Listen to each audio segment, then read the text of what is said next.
Let me explain. I live in an apartment.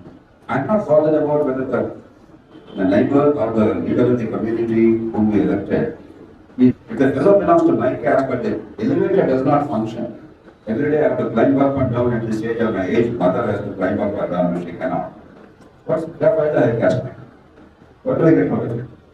If I don't get water supply to my apartment, of what use is the caste of the idiot? If my child or grandchild has to go to school, the teacher is useless and incompetent, cannot really help my child fulfill her potential. What is of the fellow's caste? Because I love my child more than the caste. I want my child to cross the right. It's the competence of the surgeon, not the caste of the surgeon that matters because you want your life. In other words, Mr. Moralizing and giving lectures enable people to discover that there is something more important than caste for them personally.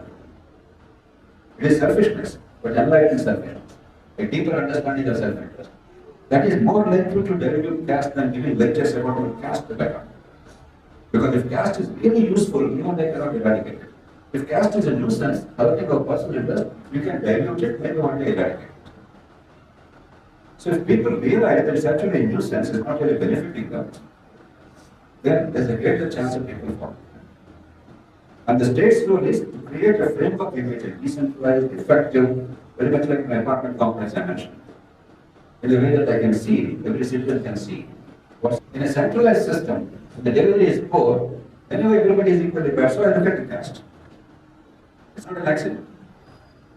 In decentralized communities, if the Republican Party and Trump in the United States, people lose their minds. But go to local communities, in the same Republican Party, the local officials resisted Trump in the 2020 election. They refused to certify because he lost the election. But in a decentralized community, even if you belong to a party, other factors prevail. What will others think of me? I want izzat and self-respect. I want delivery of services. Sort of service delivery and the electoral system. For the political parties, the easiest way to mobilize people is this caste or that caste.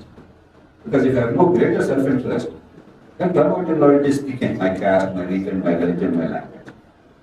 Because politicians are generally failed to deliver effectively and carry our support, it became easy to mobilize us on this caste or that caste. And even so-called well-educated fellows, they lose their shirt the moment caste is mentioned, right?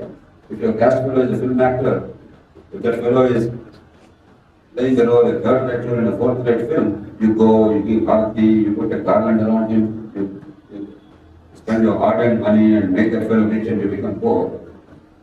Because you lost the sense of self-interest. But ultimately, because it's a social problem, not a political problem, ultimately the solution lies in marriage, a long term.